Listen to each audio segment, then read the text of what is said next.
Jésus regarde,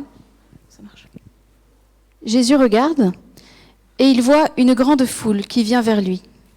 Il demande à Philippe, « Où allons-nous acheter des pains pour qu'ils mangent ?» Jésus dit cela pour voir ce que Philippe va répondre, mais il sait déjà ce qu'il va faire.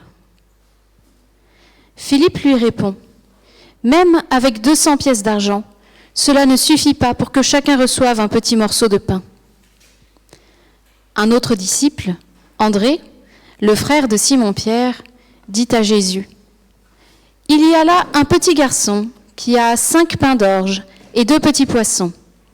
Mais qu'est-ce que c'est pour tant de gens ?» Jésus dit, « Faites asseoir tout le monde. Il y a beaucoup d'herbe à cet endroit et les gens s'assoient. Ils sont à peu près 5000. » Alors Jésus prend les pains, il remercie Dieu et il les distribue aux gens qui sont là. Il fait la même chose avec les poissons. Il leur en donne autant qu'ils veulent. Quand ils ont assez mangé, Jésus dit à ses disciples, « Ramassez les morceaux qui restent, il ne faut rien perdre. » Les disciples les ramassent, ils remplissent 12 paniers avec les morceaux des 5 pains d'orge qui restent après le repas. En voyant le signe étonnant que Jésus vient de faire, les gens disent « C'est vraiment lui le prophète, celui qui devait venir dans le monde. » Merci, parole du Seigneur. Puis une deuxième lecture dans le livre des Actes. On était à Jean chapitre 6, là c'est Actes chapitre 6. Donc il y a Laurence qui veut bien lire aussi. Merci beaucoup Laurence. Et merci Mathis. À ce moment-là, le nombre des disciples devient de plus en plus grand et les Juifs qui parlent grec se plaignent des Juifs du pays. Ils disent « Chaque jour, au moment où on distribue la nourriture, on oublie les veuves de notre groupe. » Alors, les 12 apôtres réunissent l'ensemble des autres disciples et ils leur disent « Nous ne devons pas cesser d'annoncer la parole de Dieu pour nous occuper des repas. C'est pourquoi, frères, choisissez parmi vous cet homme que tout le monde respecte, rempli d'Esprit Saint et de sagesse, nous leur confierons le service des repas. Et nous continuerons fidèlement à prier et à annoncer la parole de Dieu. » L'assemblée entière est d'accord avec eux. On choisit Étienne, un homme rempli de foi et d'Esprit Saint. On choisit aussi Philippe, Procor, Nicanor, Timon, Parménas et Nicolas, un homme d'Antioche de Syrie qui obéit à la loi de Moïse. On les amène devant les apôtres. Les apôtres prient pour eux en posant les mains sur leur tête. La parole de Dieu est de plus en plus connue à Jérusalem. Il y a de plus en plus de disciples. De très nombreux prêtres juifs croient en Jésus. Dieu a donné à Étienne sa force et son amour. Alors il fait des choses extraordinaires et étonnantes dans le peuple. Amen, parole du Seigneur. Merci beaucoup aux 2 lectrices et à celui qui a distribué le micro aussi. Vraiment, Mathis, c'était parfait. Et je vous invite à prier. Seigneur notre Dieu, nous avons invoqué ton esprit depuis ce début de célébration. On veut contempler ta gloire, on veut contempler ta face, Seigneur notre Dieu. Oui, parce que nous croyons que malgré tout, l'univers, toutes les galaxies, toutes les étoiles, toutes les planètes, Seigneur, tu es un Dieu qui peut venir au plus proche de nous par son esprit. Et tu peux venir nous guider dans la compréhension à la fois de la Bible, mais aussi de ce que tu attends de nous. De ce que tu attends de nous, Seigneur, maintenant, en cette année 2022, en ce mois d'octobre, en ce 16 octobre, Seigneur. Nous croyons, Seigneur, oui, que au-delà du temps et de l'espace, tu veux venir nous parler. Donc, Seigneur, parle, tes serviteurs, tes servantes écoutent. Amen. 2 récits où il est question de repas. Le premier avec la multiplication des pains, qui est très célèbre, qui a une particularité dans l'évangile selon Jean, c'est que c'est là où il y a cette histoire avec cet enfant qui a les 5 pains et les 2 poissons. C'est intéressant parce que les autres évangiles qu'on appelle les évangiles synoptiques, Matthieu, Marc, Luc, eux, ils ne disent pas qu'il y a un petit garçon. Chez Jean, et c'est pour ça que je vous propose la lecture de Jean ce matin, chez Jean, ça vient d'un petit enfant. Ça vient d'un petit enfant. Et pourtant, qui est-ce qui va distribuer? Qui est-ce qui va être interrogé, etc. C'est pas le petit enfant. Le petit enfant, il est là, il a dans sa poche des pains et des poissons, mais en fait, il ne dit aucun mot. On ne sait pas son prénom, on ne sait rien de lui, si ce n'est qu'il avait dans ses poches ou dans sa besace 5 pains et 2 poissons. Et que des adultes, les disciples, ont vu ça, et ils vont dire, peut-être qu'on peut lui demander, et qu'il va les mettre à disposition. Alors, on est dans une période où l'enfant, il n'a pas beaucoup de choix. Si un adulte lui dit, tu donnes tes pains et tes poissons, l'enfant donne ses pains et ses poissons. Mais cette capacité de l'enfant à avoir des choses dans ses poches, dans son sac, dans son panier, je ne sais pas comment c'était exactement, mais à les avoir là. Alors que, concrètement, l'enfant, c'est pas quelqu'un qui va travailler autant qu'un adulte. Certainement que cet enfant, il peut-être faisait quelques ouvrages. Probablement qu'il travaillait. Mais 5 pains et 2 poissons, c'est déjà énorme. Et il était là et il les avait. Les adultes, eux, ils ont juste fait preuve de discernement, de sagesse, pour découvrir que l'enfant en question avait, dans ses talents, dans ses dons, dans ce qu'il possédait, 5 pains et 2 poissons. Et en même temps, 5 pains et 2 poissons, ce n'est pas grand-chose par rapport à la foule qui est si nombreuse devant le Christ. Du coup, quand Jésus, au début, commence et interroge Philippe, le texte de l'évangéliste Jean nous dit, il l'interroge justement pour voir ce qu'il va répondre. Il le met un peu au défi. Qu'est-ce que tu ferais? Comment est-ce qu'on va faire pour nourrir cette foule? Philippe dit, en fait, on n'aurait même pas assez d'argent pour nourrir. Il y a trop de gens qui ont besoin d'être nourris. Évidemment, là, on est sur une question de nourriture physique, des pains et des poissons. Mais, et vous le savez bien en venant ce matin au culte, il est aussi question de nourriture spirituelle.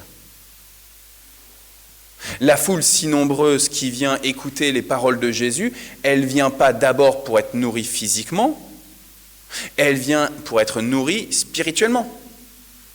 Parce qu'on est dans un temps de chaos, on est dans un temps de ténèbres, on est dans un temps de crispation. À qui est-ce qu'on peut faire confiance? Avec qui est-ce qu'on peut être en relation? Je disais ce matin aux adolescents, pendant notre cours de formation biblique, on est dans un temps où il y a les colons, les Romains qui sont là et qui colonisent, et qui nous enquiquinent. Ils nous dirigent, ils prennent notre argent, ils nous maltraitent. Et puis même parmi notre peuple, est-ce qu'on peut faire confiance à tel ou tel? Je vous recommande, si vous ne l'avez toujours pas regardé, de télécharger et de visionner la série The Chosen. On arrive bientôt avec la saison, la prochaine saison, là, le tournage vient d'être terminé, donc elle va bientôt arriver en ligne. Elle vous montre, je trouve, assez bien, justement, cette ambiance où on a du mal à faire confiance aux uns et aux autres.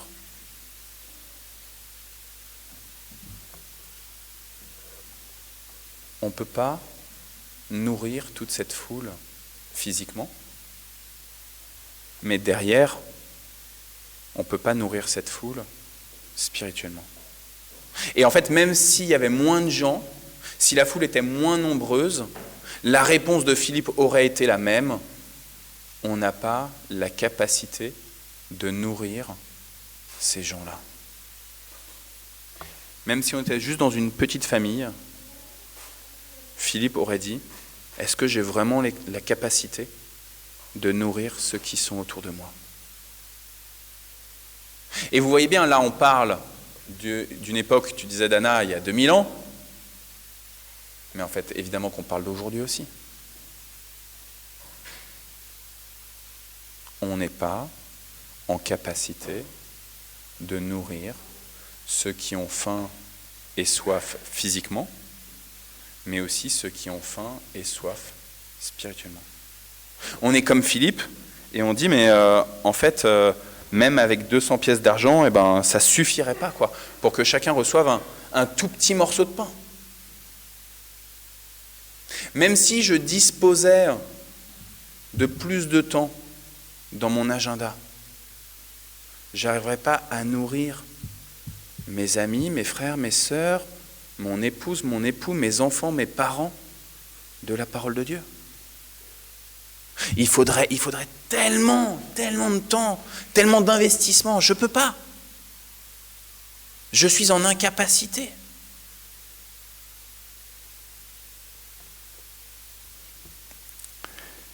Mais André, lui, discerne ce qui se passe dans le petit enfant. Le petit enfant, il a des talents. Et si, voilà, on dispose que de ça. On ne dispose que de ça. C'est vraiment pas grand-chose. C'est impensable qu'avec 5 pains et 2 poissons, on puisse nourrir physiquement les foules. C'est impensable qu'avec notre disponibilité de temps, avec l'argent, merci vraiment les sœurs et les frères pour l'argent que vous venez de mettre dans les quêteuses, hein. Mais c'est impensable qu'avec l'argent que vous venez de mettre, on puisse annoncer l'évangile ici à Mantes. C'est impensable qu'avec ceux qui sont en responsabilité ici, on puisse nourrir. Maria, tu nous parlais du déclic juste avant. C'est impensable que grâce à Maria, on puisse faire des grandes choses. Elle est toute seule, Maria, au nom de l'entraide, à aller au déclic.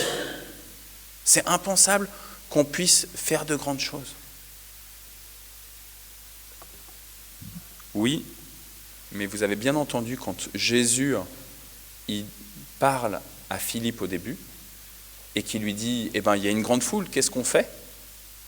Que là, Jésus, il cherche à mettre à l'épreuve Philippe. Il cherche à lui dire, ok, challenge. Challenge pour toi. Challenge pour vous les disciples. Je vous ai appelé, je vous ai mis à ma suite, vous êtes mes disciples, je suis votre maître. Challenge pour vous, comment est-ce qu'on va faire pour nourrir la foule?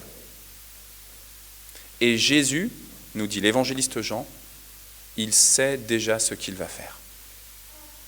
5 pains de poisson, en fait, il y aurait un vieux bout de crouton rassis.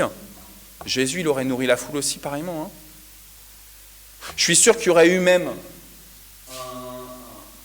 une citrouille de cette taille-là. Je ne sais pas du coup si c'est une citrouille, vu la taille. Il aurait réussi à nourrir 5000 personnes. Jésus sait bien ce qu'il va faire. Mais il attend que les adultes, ses disciples, regardent ce qui se passe autour. Avec la question dans leur tête, Seigneur, comment est-ce qu'on va faire pour nourrir toute cette foule? Où est-ce qu'il y a des talents là? Où est-ce qu'il y a des talents? La moisson est grande, dit Jésus, mais il y a peu d'ouvriers. Suppliez le maître de la moisson pour qu'il envoie des ouvriers. Et là, il y a un ouvrier, c'est un petit enfant. C'est pas grand-chose, un petit enfant. Mais par l'entremise de ce petit enfant, une foule nombreuse va être nourrie. C'est pas grand-chose. Et pourtant, un miracle se produit. À partir du moment où on ose se poser, où on ose reconnaître qu'on n'a pas grand-chose, et où on ose dire, Seigneur, on voit les besoins. Et les besoins sont nombreux et grands. Alors du coup, pour votre prière personnelle là. Est-ce que mon frère, est-ce que ma sœur, tu vois les besoins qui sont autour de toi, besoins physiques, mais aussi besoins spirituels? Je pense vraiment qu'entre l'époque de Jésus et notre époque, il n'y a pas une grande différence. Je pense que ce que les gens vivaient à l'époque de Jésus, était aussi terrible que ce qu'on vit aujourd'hui. Je pense que même si le niveau de vie a augmenté, même si on a des loisirs, par exemple, qu'on peut prendre du temps pour des loisirs, qu'on prenait certainement moins au temps de Jésus, etc., la manière dont on vit notre époque, c'est aussi difficile, aussi tragique, aussi compliqué que ce que les gens vivaient à l'époque de Jésus. Et je pense que même avant l'époque de Jésus, c'était pareil.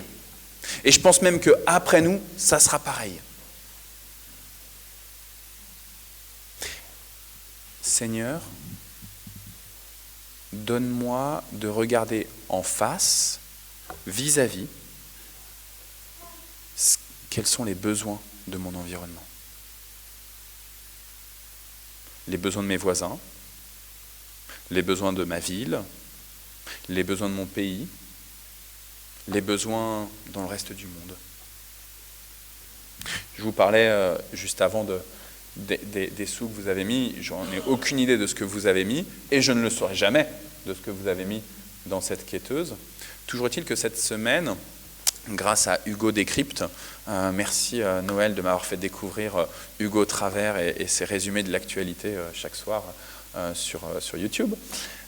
Grâce à Hugo Décrypte, j'ai découvert que il y avait eu une synthèse du don moyen des Français pour l'année, j'imagine, 2021. J'avoue que je n'ai pas retenu.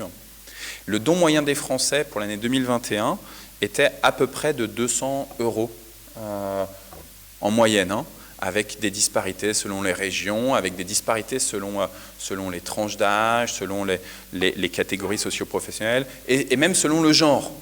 Par exemple, ça m'a assez surpris, je vous avoue, j'ai découvert que pour l'année, donc je pense 2021, les hommes avaient été plus généreux que les femmes. Alors peut-être que c'est parce que le foyer fiscal est au nom de monsieur et pas au nom de madame, peut-être. Mais en tout cas, voilà, ça m'a assez surpris. En fait, je me suis dit, je vous avoue que 200 €, en fait, je crois qu'il y a beaucoup d'entre vous qui donnent plus que 200 €, pas simplement à l'église, je parle, mais dans les associations en général. Et je me suis dit, là, ils disent, c'est super, les Français sont généreux, mais en fait, j'ai le sentiment que vous, disciples de Jésus, vous êtes d'une générosité, mais c'est extraordinaire, quoi. Et je ne parle pas simplement de l'église, de ce que vous donnez à l'église. Je sais que vous êtes généreux avec l'église, mais de ce que vous donnez aussi dans des associations ici ou là, quoi.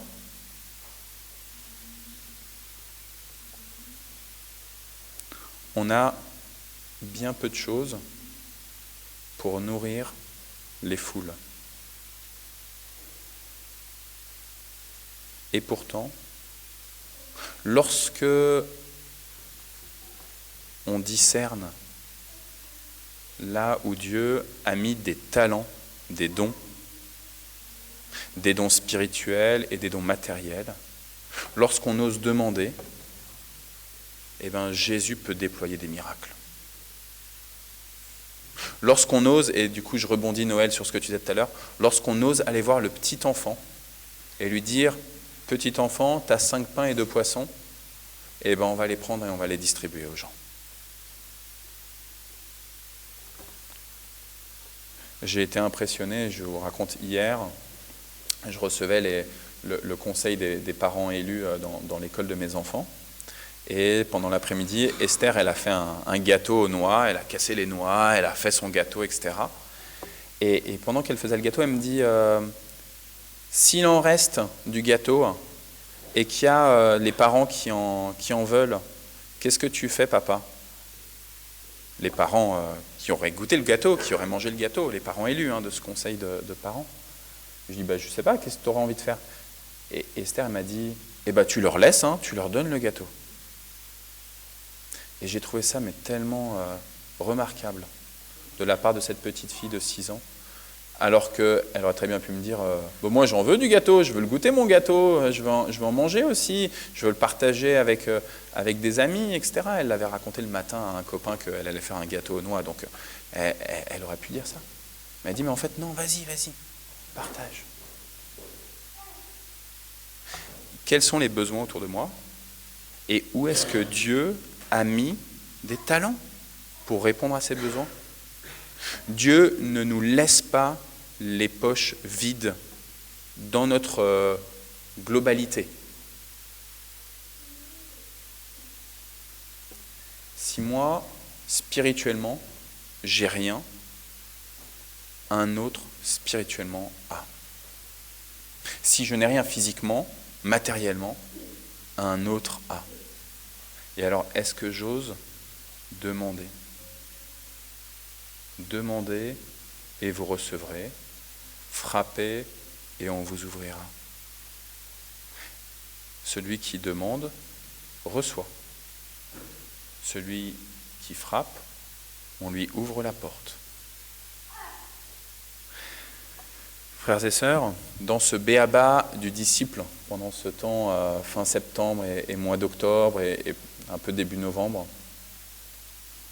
je pense qu'une des postures importantes du disciple, c'est d'oser reconnaître qu'il n'a pas grand-chose dans ses poches, mais qu'il fait partie d'une communauté plus large que lui, et que dans cette communauté, Dieu a mis des dons, des talents, pour faire grandir la communauté dans son ensemble.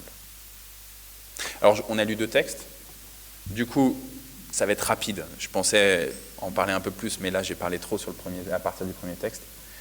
Mais dans le 2e texte, dans les Actes des Apôtres, chapitre 6, il y a une querelle entre donc c'est que des chrétiens, mais entre les chrétiens qui sont issus du judaïsme et les chrétiens qui sont issus d'autres religions, et notamment du polythéisme gréco-romain. Et il y a une querelle parce que ceux qui sont issus donc, du paganisme, des religions polythéistes, ils disent, au moment où il faut distribuer de la nourriture, nos veuves à nous, de notre partie à nous, on ne leur donne pas de nourriture. Alors que les veuves qui sont d'origine juive, les chrétiennes veuves d'origine juive, elles, on leur donne à manger. Et donc il y a une injustice flagrante là, c'est qu'on donne à certaines, mais pas à d'autres. Et les disciples, la communauté de disciples, la communauté des apôtres, elle se réunit et elle dit « Ok, il y a un problème, il faut remédier au problème. » Et ce qu'ils perçoivent comme solution pour remédier au problème, c'est de dire il faut plus de serviteurs qui vont s'occuper de plus de veuves. Parce qu'on voit que la communauté grandit. La communauté grandit. Et donc il faut encore des gens pour s'occuper, parce qu'en fait, nous, on est juste 12, et ça ne suffit pas. Et c'est comme ça qu'ils vont choisir avec du discernement, ils ne vont pas choisir n'importe comment, ils vont choisir avec du discernement des disciples de Jésus remplis de l'Esprit Saint pour les consacrer comme diacres. Et les diacres vont pouvoir servir à un plus grand nombre. Et j'imagine bien que ça s'est fait assez rapidement, que ces 7 diacres n'ont pas suffi, qu'il a fallu encore d'autres, et encore d'autres, et que les apôtres envoyés en mission pour évangéliser, ça n'a pas suffi. Il en fallait d'autres, et encore d'autres, et encore d'autres. Un Paul, par exemple. Sœurs et frères, la moisson, elle est vraiment, vraiment grande. Et on est dans une période où la soif de nos contemporains, elle est omniprésente. Aujourd'hui, il y a des gens, vous vous souvenez cet été en Inde, il y avait des gens qui mouraient vraiment de soif. Au Pakistan aussi, il me semble. Aujourd'hui, spirituellement, il y a des gens qui ont soif et qui crient « J'ai soif, j'ai soif, j'ai soif ». Sœurs et frères, vraiment, je ne vous le dis pas pour vous engueuler, hein, mais pour vous challenger aujourd'hui.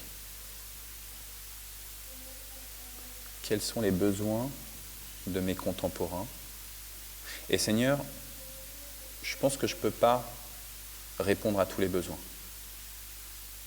Mais donne-moi la capacité, puisque je suis ton enfant, puisque je suis ton disciple, puisque tu es mon maître, donne-moi la capacité d'être rempli de l'Esprit Saint qui me permet de discerner à qui on va demander encore de prendre soin d'autres.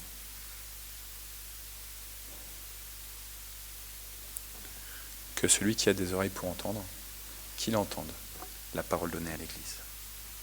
Amen.